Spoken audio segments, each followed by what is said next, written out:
Au deuxième topo de l'après-midi, un topo sur les migraines et les céphalées. Casse pas la tête, les céphalées, je gère.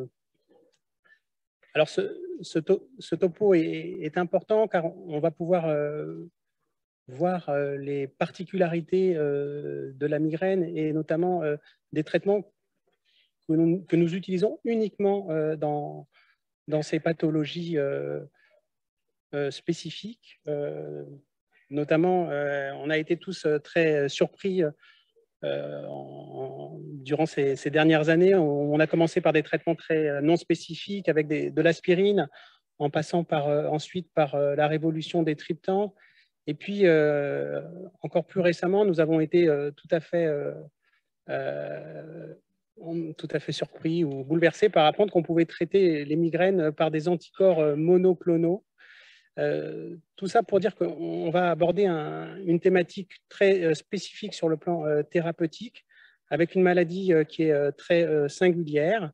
Et nous avons la chance d'avoir Anaë Monta, neurologue, qui a une expertise en céphalée acquise à Marseille et qui, en plus de ses très grandes compétences dans la prise en charge des céphalées, Anaë a grandi en Nouvelle-Calédonie et donc connaît parfaitement bien la culture calédonienne, ce qui fait un mélange tout à fait détonnant pour la prise en charge de ces patients douloureux chroniques. Anaë, la parole est à toi.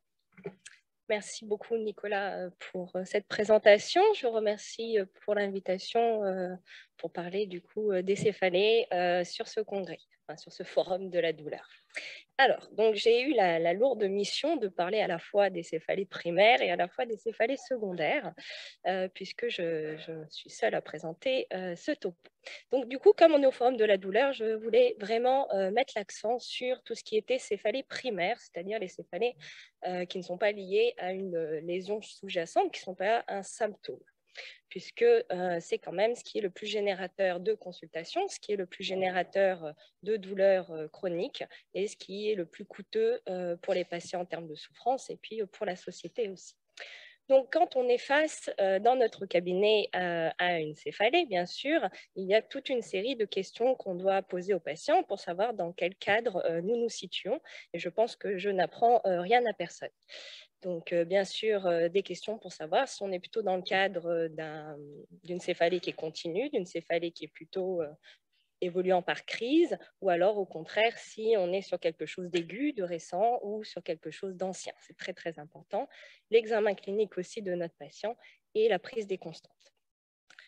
On se situe donc, pour commencer, dans le cadre des céphalées primaires. On va voir les deux grandes stars qui sont la migraine et la céphalée de tension. Et puis, ce qui est un petit peu plus rare, mais qui mérite quand même qu'on en parle, on en a parlé longuement d'ailleurs avec le docteur Dexter, des névralgies et aussi des céphalées trigémino-autonomiques.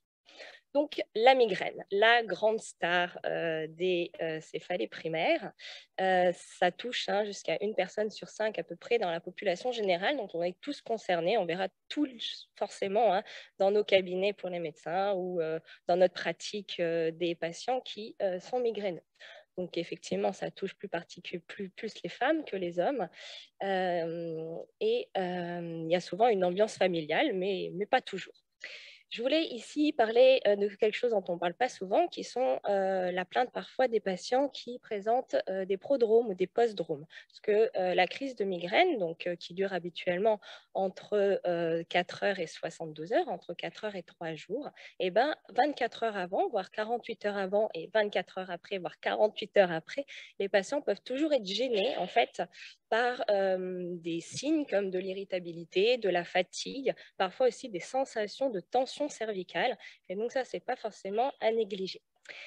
Sur les signes cliniques qui posent le diagnostic, je pense que vous les connaissez tous, donc la durée de la migraine, bien entendu, et puis au niveau de la présentation, j'aimerais revenir avec vous qu'il suffit que 2 des critères pour retenir une migraine. Donc oui, une migraine peut être une céphalée qui touche toute la tête et qui n'est pas pulsatile si elle remplit les autres critères.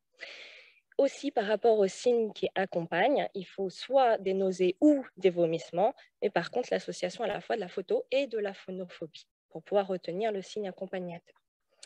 Donc, dans les migraines, on distingue les migraines sans aura, donc qui sont de sémiologie dont je vous ai parlé, et puis les migraines avec aura. Qu'est-ce qu'une aura? Une aura, en fait, c'est un épisode neurologique transitoire qui arrive dans l'heure qui précède la crise ou au début de la crise de migraine.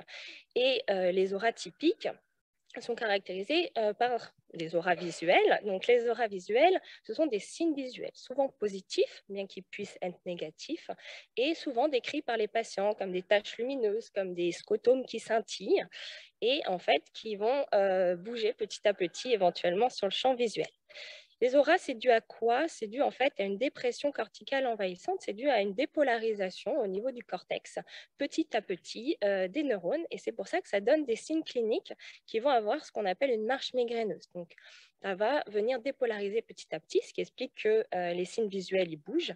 Et puis ensuite, si ça continue à monter sur notre cortex, on peut avoir des signes sensitifs, et avec typiquement l'atteinte progressive des signes sensitifs qui montent comme ça tout doucement de la main jusqu'au visage, bien que ce n'est pas toujours la présentation de tous nos patients.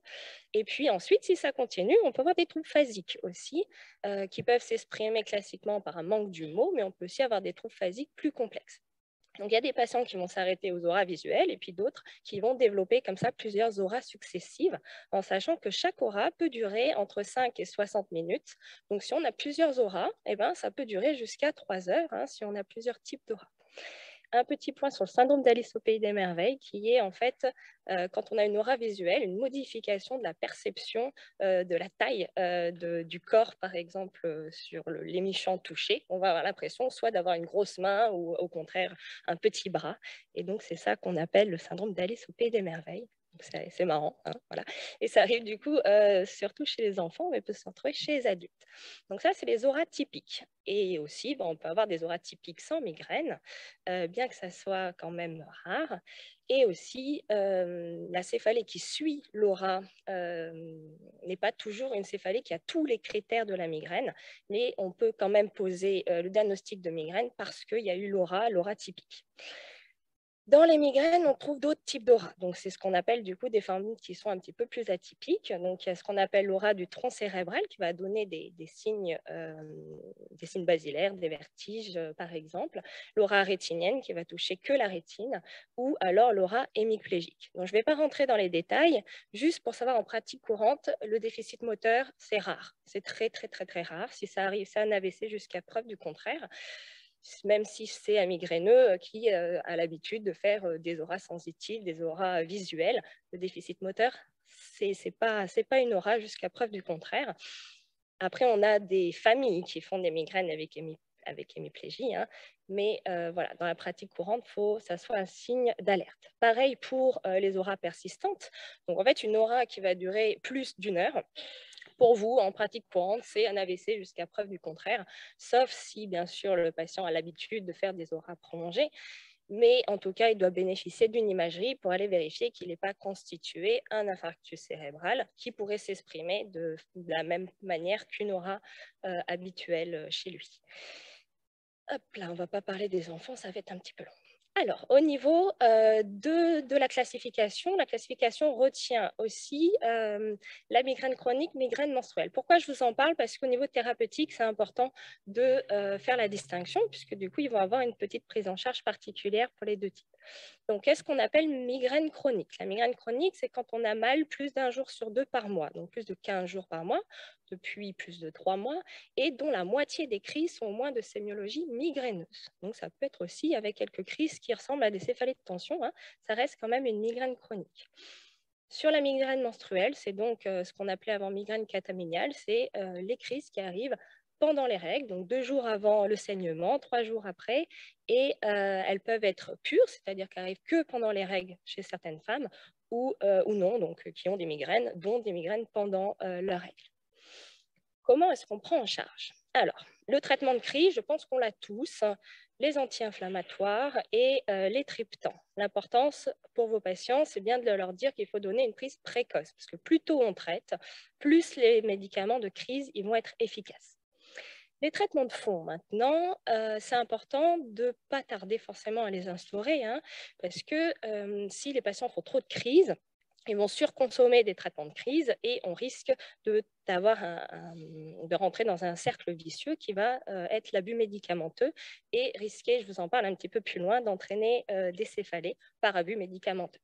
Donc le traitement de fond, on le propose aux patients qui font, on va dire, au moins plus de 4 crises par mois, mais après on l'adapte aussi. C'est-à-dire si le patient il fait 4 petites crises qui répondent aux anti-inflammatoires en moins d'une heure, on ne va pas forcément le traiter. Si le patient fait 3 crises de 72 heures au lit où il ne peut pas aller travailler, peut-être que ça peut quand même se discuter. Voilà, donc on n'est pas sur une indication précise, hein, on s'adapte en fait à la souffrance et aux besoins de notre patient. Donc, sur les traitements de fond, j'ai mis traitement de fond médicamenteux parce que vous allez avoir un slide spécifique dessus, mais surtout sur les traitements de fond non médicamenteux. J'aimerais en parler ici parce qu'on sait que leur efficacité est non négligeable, hein, voire comparable avec un traitement de feu médicamenteux.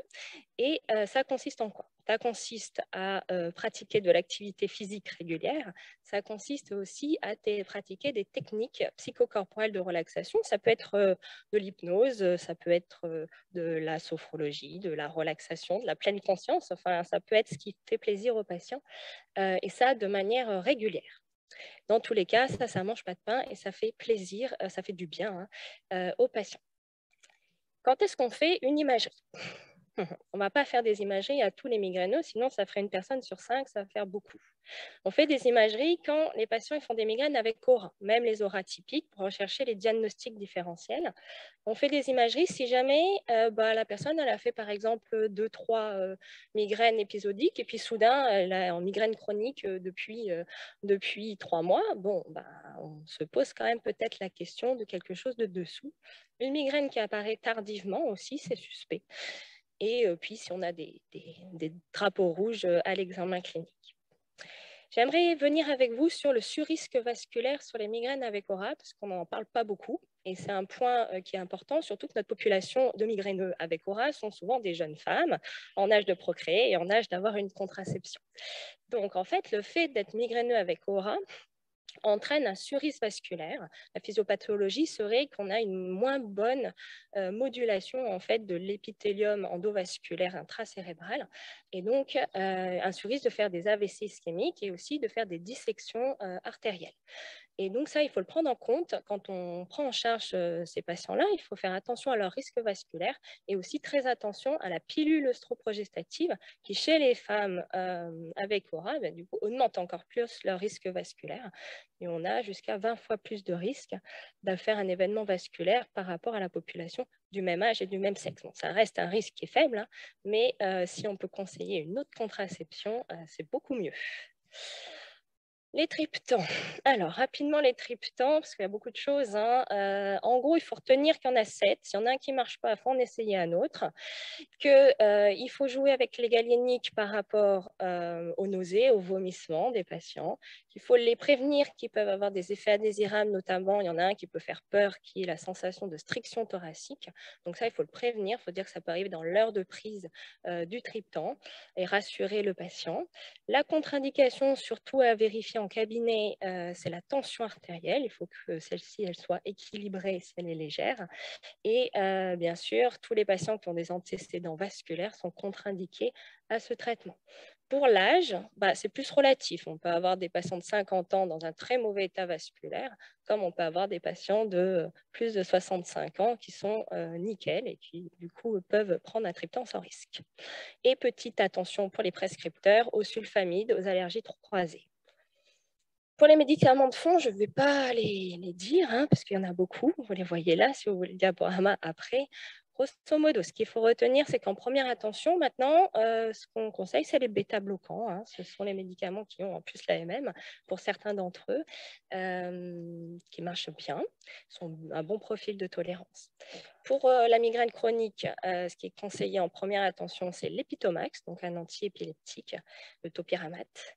Pour les migraines menstruelles, donc on a dit tout à l'heure qu'il y avait des propositions. Donc, on peut jouer sur la contraception qui, du coup, limite la variation hormonale et limite la crise associée avec les règles, ou alors donner éventuellement sur les migraines cataméniales pures des anti-inflammatoires ou une substitution hormonale à base de gel, enfin d'Estreva, pendant la période des règles pour empêcher la crise. Pour la grossesse, pareil, il faut prendre des précautions. On favorise bien sûr tout ce qui est non médicamenteux, mais après, on peut faire quand même des prescriptions de traitement de fond pour les femmes enceintes. Quand on met un traitement de fond médicamenteux ou non médicamenteux, on n'oublie pas l'agenda des crises qui nous permettra de savoir son efficacité, puisqu'on réévalue toujours à 3 mois. Et la durée de prescription, elle est généralement entre 6 et 9 mois. Parfois, il faut prolonger bien sûr plus longtemps. Mais généralement, il faut l'expliquer aux patients quand on l'introduit. Les céphalées de tension, donc la deuxième grande star. En gros, c'est tout ce qui n'est pas la migraine. Non, je rigole. Mais à peu près, quand on regarde les critères de diagnostic, c'est en opposition, donc plutôt de localisation bilatérale, non pulsatile, léger, non aggravé à l'effort, pas de signe accompagnateur. On peut en tolérer parfois dans la forme chronique. Pareil, on distingue la forme épisodique, la forme chronique, plus de 15 jours, depuis plus de 3 mois. Voilà. Les céphalées de tension, pardon, on en a tous, mais c'est vrai que la forme chronique est plutôt rare puisqu'elle touche à environ 2%, mais ce sont des patients qui sont extrêmement gênés. Dans la classification, ils distinguent si elle est associée ou pas une sensibilité péricrânienne, mais pour nous, ça ne change pas grand-chose. La prise en charge. La prise en charge, sur les traitements de crise, rien de particulier, mais il faut faire très attention à l'abus médicamenteux, et ça, on y vient. Les traitements de fond, on va utiliser des traitements de la famille des antidépresseurs, et comme vous pouvez voir, à des doses un petit peu plus élevées pour le Laroxyl que pour la migraine. Donc après, on adapte l'antidépresseur en fonction de nos habitudes et puis aussi des comorbidités des patients. Bien sûr, on n'oublie pas le traitement de fond non médicamenteux dont j'ai déjà parlé, puisque c'est les mêmes choses que pour la migraine. On n'oublie pas de prendre en charge éventuellement un syndrome d'apnée du sommeil, un trouble du sommeil, un syndrome d'apnée de l'anxiété, une dépression, bien sûr, qui sont souvent des choses qui sont associées. Et puis, quand est-ce qu'on fait une imagerie? Si c'est nouveau, si ça fait moins de 6 mois, si c'est chronique depuis moins de 6 mois. Voilà. Donc la fameuse céphaleux par abus médicamenteux dont je vous tease depuis tout à l'heure, c'est donc quand on va déclencher des maux de tête chroniques, des céphalées chroniques chez un céphalalgique par abus, par trop de prise de traitement de crise. Donc, les traitements de crise, soit si on est sur des palais 1 simples, on compte l'abus médicamenteux à plus de 15 jours par mois. Si on est sur des associations comme du paracétamol pas codéiné, mais caféiné ou codéiné ou des opioïdes ou des triptans, là, on est à plus de 10 jours par mois. Donc, si les patients ils surconsomment depuis plus de 3 mois et qu'ils ont des maux de tête chroniques, on peut être aussi dans l'abus médicamenteux qui vient se rajouter en fait au diagnostic de soit céphalée de tension chronique, soit migraine chronique. Attention un petit peu aussi à la caféine, parce que ça peut être un antalgique, un cachet sur les gens qui ont des grosses consommations. Alors ça va, ce n'est pas trop le cas ici, mais c'est vrai qu'on peut quand même demander aux patients leur consommation de caféine. Souvent, ces patients-là, on va essayer en fait de s'en sortir en ambulatoire, en leur prescrivant un traitement de fond, mais souvent, on a quand même recours à une hospitalisation pour pouvoir faire un sevrage vraiment complet avec un patient qui est encadré dans des bonnes circonstances. Comme ça, s'il a mal, on peut réagir rapidement parce qu'à la maison, ça peut être compliqué. Voilà pour les 2 grosses stars. Ensuite, un petit mot sur les céphalées trigémino-autonomiques, donc la fameuse algie vasculaire de la face. On ne va pas parler des autres cousines, puisque c'est parmi elles qui sont rares, c'est quand même la plus fréquente, bien qu'elle reste rare. Donc, l'AVF, c'est important de faire le diagnostic rapidement. Pourquoi? Parce que ce sont des patients qui sont une grande souffrance et qui ont souvent une errance diagnostique, surtout ici où on va avoir des patients qui vont passer par l'ophtalmo, par le dentiste avant d'arriver éventuellement à notre consultation. Or, on a des traitements efficaces à leur proposer et qui va vraiment changer leur vie. Donc, la population des jeunes hommes qui fument, voilà, c'est comme ça. Et donc, 2 formes. Soit la forme qui évolue classique qu'on connaît tous, donc qui est celle qui évolue par cycle. Le patient va faire des cycles une fois par an, une fois tous les 2 ans, voire une fois tous les 4 ans, qui vont durer, selon les patients, entre quelques semaines à quelques mois. Et puis la forme chronique, qui est celle où les crises ne s'arrêtent pas plus de 1 mois par an. Les crises sont donc des crises unilatérales, extrêmement douloureuses, avec soit une agitation motrice, soit l'activation du système nerveux sympathique. Comme vous pouvez le voir sur les photos, c'est un ptosis, un myosis, un larmoiement, la pupille, l'œil qui devient rouge, la narine qui coule, la sensation de narine obstruée, le visage qui gonfle. On n'est pas tous obligés de les avoir, hein. On peut juste avoir une agitation et ça suffit aussi pour le diagnostic. Voilà. Donc, une fois qu'on a brillamment posé le diagnostic d'AVF sur la clinique, qu'est-ce qu'on fait? On fait une imagerie. On fait toujours une imagerie à toutes les AVF. On ne se pose pas de questions. Voilà. Soit c'est récent, vous venez juste de le voir, on fait un scanner avec un angioscanner, puisqu'on peut avoir le Claude Bernard Horner, qui parfois peut être confondu avec le diagnostic d'AVF et qui peut être lié à une dissection carotidienne. Donc, on fait cet examen. Si c'est le 3e, le 4e cycle chez notre patient AVF, on va lui prescrire une IRM cérébrale, mais du coup sans urgence. Comment on traite? On traite en crise, on utilise un triptan. On utilise généralement un triptan injectable pour que ça soit rapide et efficace chez les patients. Mais après, on peut aussi utiliser un spray nasal, par exemple, ou alors pour les patients pour qui ça marche, essayer en sublingual. Voilà. Après, souvent, c'est la forme injectable qui fonctionne quand même le mieux, puisque c'est ce qui est le plus rapide. Le problème avec la forme injectable, c'est qu'on va être limité à 2 prises par 24 heures. Or, comme on a pu le voir, les patients peuvent faire jusqu'à 8 crises par jour. Donc, on va devoir très rapidement mettre un autre traitement de crise et puis surtout mettre un traitement de fond pour soulager nos patients. Donc, l'oxygénothérapie est aussi un très bon traitement de crise. Haute concentration, 15 litres pendant 15 minutes à peu près. Donc, ça soulage bien nos patients et la CAFAT reconnaît bien les algies vasculaires de la face et permet bien une bonne prise en charge de l'oxygénothérapie. Donc, il ne faut pas hésiter. Voilà, ça marche bien, c'est bien. En traitement de fond, j'en ai parlé, il faut le mettre rapidement. Celui qu'on met en première intention, c'est effectivement le verapamil avec une surveillance ECG rapprochée. Voilà, parce que c'est un traitement qui ralentit la fréquence cardiaque. Après, il y en a d'autres, on ne va peut-être pas rentrer dans les détails ici.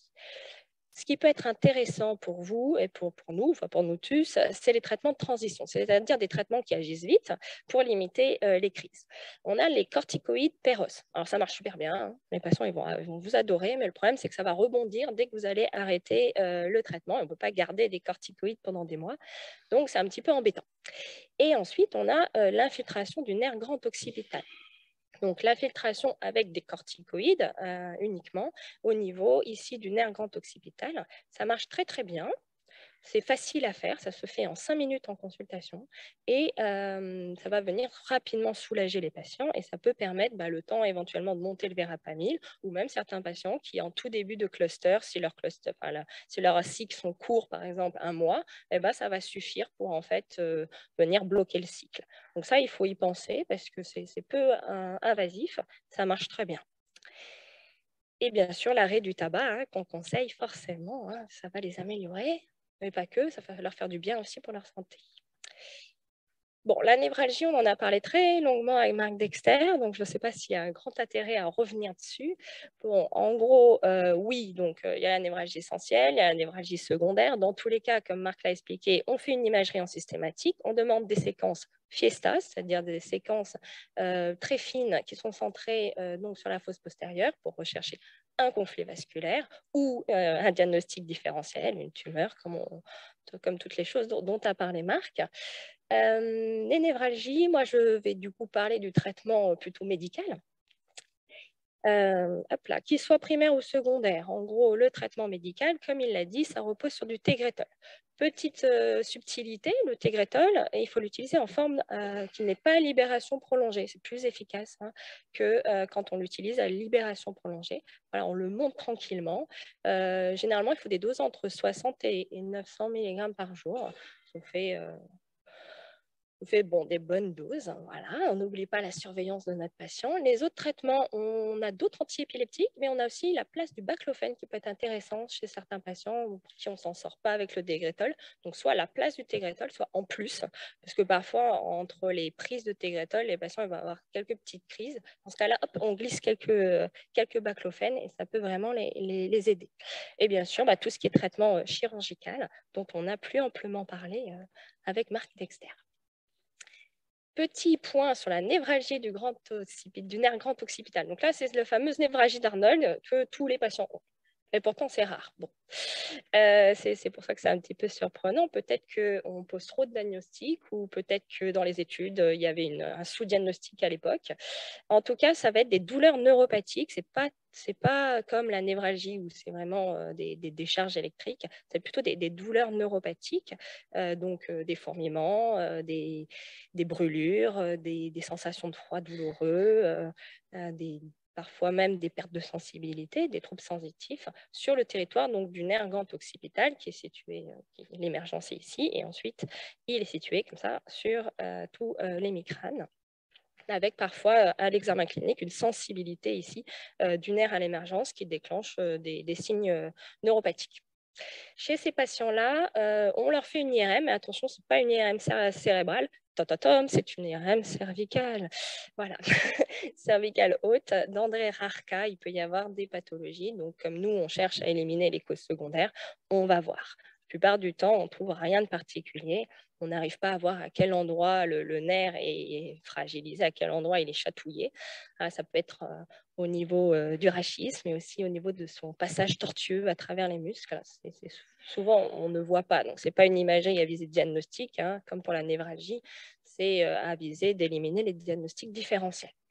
Le traitement, la kiné a vraiment sa place, la kiné, tout ce qui va être ostéopathie, parce qu'en fait, on sait qu'il y a aussi une grande contracture réflexe au niveau des muscles cervicaux qui vont venir aggraver aussi les choses et pérenniser aussi parfois la douleur.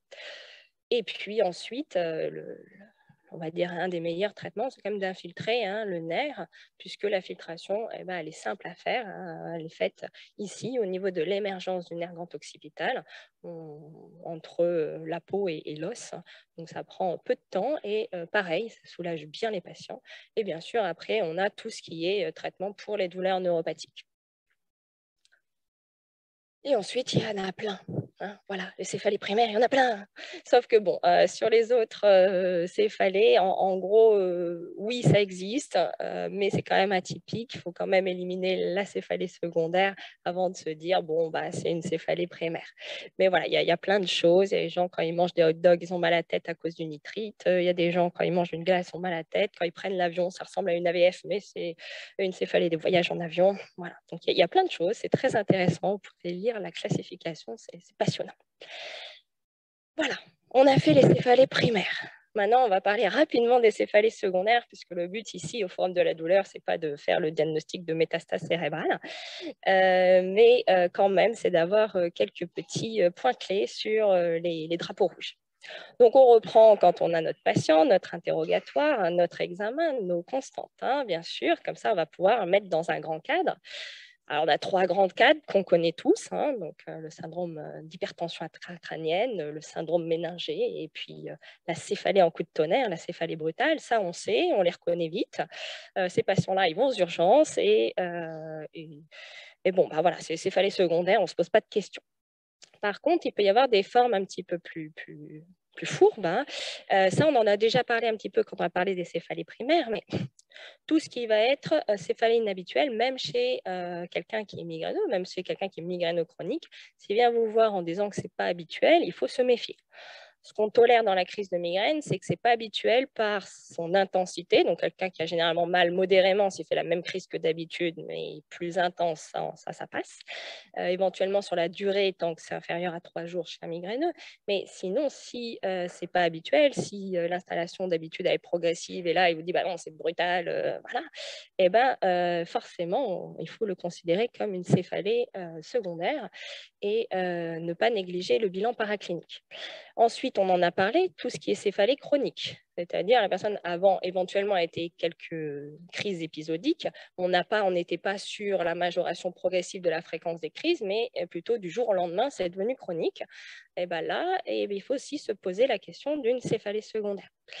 Tout ce qui est céphalée après 50 ans, hein, pour la fameuse maladie de Horton, et puis parce qu'après 50 ans, les causes primaires sont quand même plus rares que les causes secondaires.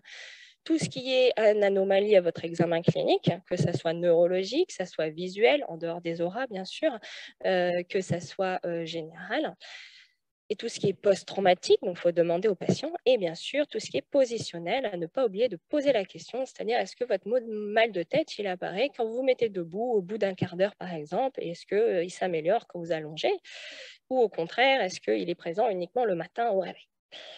Les causes, on ne va pas les détailler, il y en a des dizaines, des vingtaines, des trentaines, des cinquantaines. La céphalée symptôme peut être symptomatique de beaucoup de choses.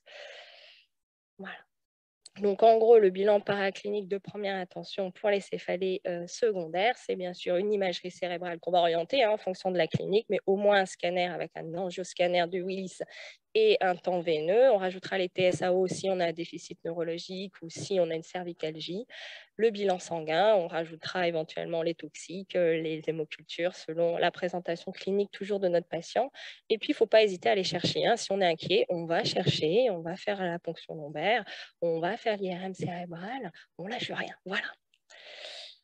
Alors, parce qu'on est en Nouvelle-Calédonie, j'aurais aimé vous faire un petit point sur la fameuse angiostrongylose. Oui, ça... Ah, je suis trop près. Bon, bah, pardon hein, pour vos oreilles depuis une heure. Alors, l'angiostrongylose, j'imagine que, enfin j'espère peut-être que tout le monde a entendu parler. C'est quelque chose qu'on a sur le territoire puisque en fait, ce sont des parasites qui habituellement se baladent tranquillou pépère entre le rat et l'escargot, mais qui à l'occasion d'un repas d'escargot, ce qui se fait à l'IFOU ou à l'île des Pins, ou éventuellement si on mange des youles, alors je cache, il y avait un youle là-bas. Ou éventuellement si on mange un rat, mais ça c'est plus rare quand même. Mais surtout quand on boit ou qu'on consomme de l'eau, des produits contaminés, eh bien, on peut attraper le parasite. Le parasite, il n'est pas habitué d'être chez l'homme. Hein. Du coup, c'est une impasse de développement pour lui. Et par contre, il aime beaucoup aller monter dans le système nerveux central, notamment au niveau du cerveau, mais aussi éventuellement au niveau des yeux. Et donc, il se balade comme ça, il fait 2 cm de long et il se balade. Donc, les symptômes, ils peuvent apparaître entre 2 et 45 jours après le repas ou le contact affectant. Et c'est en fait un syndrome de méningite. Méningite, parfois méningo-encéphalite, parfois hypertension intracrânienne en peut se rajouter. Et donc, le diagnostic, il est posé, bien sûr, on fait l'imagerie, et puis ensuite, on fait l'analyse du liquide céphalorachidien qui retrouve en fait ce qu'on appelle une méningite avec hyperéosinophilie, les éosinophiles étant les globules blancs qui viennent se battre contre les parasites. Donc, forcément, leur augmentation dans le LCR, dans des pays où on a ce type de parasite, est très évocateur de ce diagnostic. Voilà. Après le traitement, on ne fait rien de particulier par rapport à la larve. Par contre, on va traiter le patient par rapport aux céphalées, hein, qui sont ce qui est le plus handicapant pour eux. Donc, avec généralement des petites doses de corticoïdes et aussi la ponction lombaire déplétive, ça leur fait du bien. Et puis, voilà, au bout de 4 à 6 semaines, les patients, ils vont aller mieux puisque le parasite va mourir spontanément et être ensuite probablement réabsorbé. Bon, bref, voilà. Mais après, il ne faut pas se recontaminer, donc faire attention à ce qu'on mange. Voilà. Petit point sur l'hypotension du LCR. J'ai parlé de ponction lombaire, j'ai parlé du coup l'hypotension du LCR. Je voulais vous en parler ici parce qu'on peut, nous, en faisant des ponctions lombaires, notamment dans les céphalées secondaires, être générateur de brèches durales et du coup d'entraîner une fuite du LCR et donc des maux de tête positionnels, donc qui sont des maux de tête en lien avec l'hypotension du liquide céphalorachidien. Donc après, ça peut aussi arriver spontanément hein, sur des patients qui vont avoir des brèches aussi spontanées. Donc, les céphalées positionnelles, on en a parlé, c'est les céphalées qui vont apparaître chez les patients lorsqu'ils se mettent en orthostatisme ou quand ils s'assoient. Ça apparaît généralement dans le quart d'heure. Ça peut apparaître tout de suite, mais ça peut apparaître jusqu'à 15 minutes. Et ensuite, qui s'améliore quand ils s'allongent. Pareil, on leur donne un petit quart d'heure. Ça peut être associé donc, à d'autres symptômes, des vertiges, des acouphènes, des troubles auditifs, une sensibilité à la lumière, etc. Donc, ça peut arriver dans le cadre d'un syndrome post-ponction lombaire. Dans ce cas-là, ça arrive entre 24 et 5 jours, jusqu'à 5 jours. Il peut arriver un syndrome post-ponction lombaire après la ponction lombaire. Dans ce cas-là, on n'a pas besoin de faire d'imagerie. On sait que c'est à cause de notre geste et on peut réagir, on peut traiter. Par contre, effectivement, si on n'a pas la ponction lombaire dans les 5 jours qui précèdent, on va faire au patient à la fois une imagerie médulaire pour essayer de visualiser la brèche, l'imagerie spécifique avec des séquences appelées FATSAT. On va essayer de voir si on arrive à voir la brèche. Donc là, on arrive. La plupart du temps, on n'arrive pas à voir la brèche. Voilà. Et puis, on va chercher aussi sur l'imagerie des signes indirects d'hypotension du LCR. Donc, en fait, c'est simple. La gravité, elle va tirer vers le bas notre cerveau. Du coup, les méninges, ils vont s'épaissir. Les méninges, ils vont prendre le contraste. On va avoir une dilatation des sinus veineux. On va avoir la ptose des amygdales cérébelleuses. Donc, en fait, tout ce qui va être tiré vers le bas. On va avoir les ventricules qui vont devenir plus petits. On va avoir éventuellement les citernes qui vont devenir plus petites. Et si ça tire encore beaucoup, on peut avoir carrément des collections périles et liquidiennes, au niveau là, on le voit. Voilà. Et puis, si on laisse tirer beaucoup, ça peut entraîner des complications. Donc, c'est pour ça que c'est intéressant quand même de lutter contre le syndrome post-PL, contre l'hypotension du LCR, parce que ça peut être grave, ça peut favoriser les thrombophlébite cérébrales, les hématomes soduraux. Et puis, si jamais on laisse des petites brèches comme ça avec des saignements chroniques, ça peut même entraîner des complications sur le plus long terme. Donc, c'est important d'éviter qu'elles arrivent et de bien les prendre en charge. Donc, comment est-ce qu'on traite? On traite en faisant ce qu'on appelle un blood patch. Le blood patch, ça va être l'injection de sang autologue. Donc, on prélève du sang au patient et on va venir l'injecter en niveau péridural. Donc là c'est un blood patch thoracique. Je n'ai pas trouvé d'image à notre endroit. Mais voilà, vous pouvez voir en fait ce qui sort en blanc, c'est le sang donc, qui a été déposé pour venir colmater la brèche. Donc, ça marche très bien et il ne faut pas hésiter à le faire, même si la céphalée positionnelle évolue depuis 3 ans. Le blood patch améliore nos patients. Et s'il y en a un qui ne marche pas, on réessaye, on en fait un deuxième. Et pour les syndromes post-PL, généralement, les recommandations, si on traite 24 heures avec des traitements médicaux, donc des anti-inflammatoires, de la caféine, de l'hydratation, et puis si ça ne passe pas, on n'hésite pas à aller vite en fait au blood patch. Alors, petit point sur les aiguilles. Alors, je ne sais pas qui ici fait des ponctions lombaires, mais ici, c'est pour souligner l'intérêt vraiment d'utiliser les aiguilles atraumatiques. Parce qu'en fait, quand on fait une ponction lombaire, on crée une brèche. Et donc, en gros, l'aiguille d'en bas, c'est l'aiguille classique, l'aiguille biseautée. Et en haut, c'est l'aiguille dite atraumatique. Et comme vous voyez, en fait, sur l'aiguille biseautée, ça crée une cicatrice qui va être vraiment à bord net, alors qu'en haut, ça crée plutôt comme un petit arrachement local. Donc ici, on a des zooms. Et en fait, la cicatrice à bord net va avoir plus de mal à venir cicatriser, étant donné que ça ne crée pas d'inflammation, que c'est tout propre. Un petit peu comme dans les césariennes, où on préfère déchirer les muscles pour que ça cicatrise mieux. Voilà, c'est pareil. En fait, le fait de venir un petit peu déchirer les tissus avec notre aiguille atraumatique, ça crée plus d'inflammation, et ça améliore la cicatrisation. C'est pour ça que c'est fortement recommandé, voire obligatoire, pour éviter les syndromes post-ponction lombaire. Et merci beaucoup.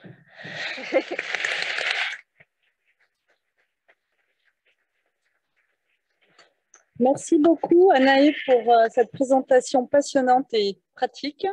Est-ce que des personnes auraient des questions dans la salle? Allez-y.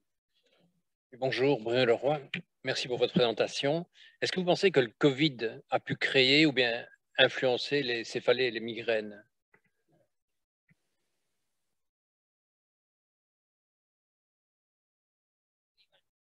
quand on est migraineux ou quand on est céphalalgique, on a une prédisposition à faire des maux de tête. Donc oui, tout ce qui va venir chambouler notre équilibre, chez les femmes, c'est les règles. Après, ça peut être trop dormir, pas assez dormir. Et ça peut être effectivement à l'occasion d'une infection virale où ça va venir bouleverser notre équilibre, notre homéostasie, où ça peut favoriser effectivement les maux de tête. Surtout dans les infections virales, la céphalée étant un symptôme. Voilà.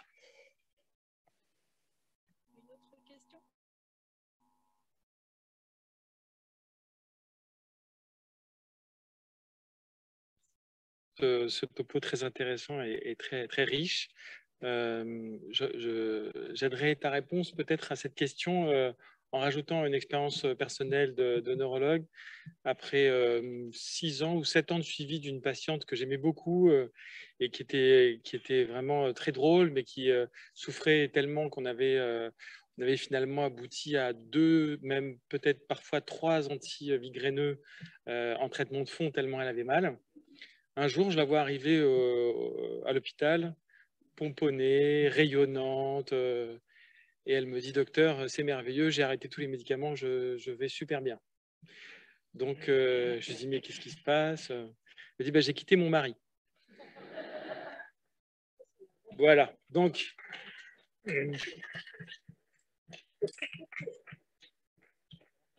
La migraine... Moi, j'explique, je dis souvent cette anecdote à mes patients en consultation, en leur disant surtout ne quittez pas votre mari, mais parce que ce sont plus des femmes, mais surtout pour dire que d'abord c'est avec modestie qu'il faut prendre en charge ces malades, que la migraine c'est vraiment le baromètre de la pression intérieure des patients, et que quand ils vont mal, quand la pression augmente, ils ont plus de maux de tête, et donc ils doivent apprendre à se connaître, apprendre à gérer leurs symptômes. Évidemment, le Covid et surtout le confinement et les périodes de grand stress qu'on a vécu, parce qu'il n'y a pas que le Covid, il y a le stress qui va avec, le matraquage médiatique, la pression que ça représente, a décompensé fort un grand nombre de migraineux. Et voilà, comme le mariage aussi, dans certains couples, le Covid n'a pas été très bon non plus. Béatrice ?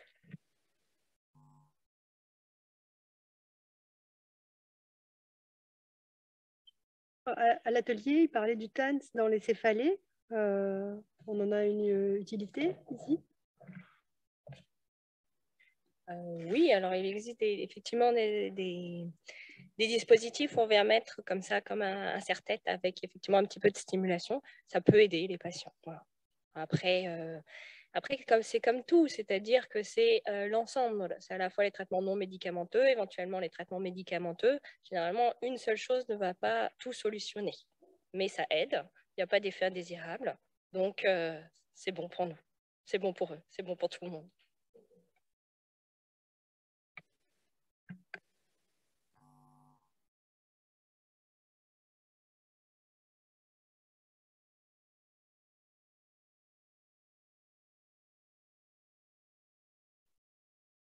Oui, il y a une ambiance familiale la plupart du temps. Après, ce n'est pas parce qu'on ne le trouve pas que ce n'est pas une migraine.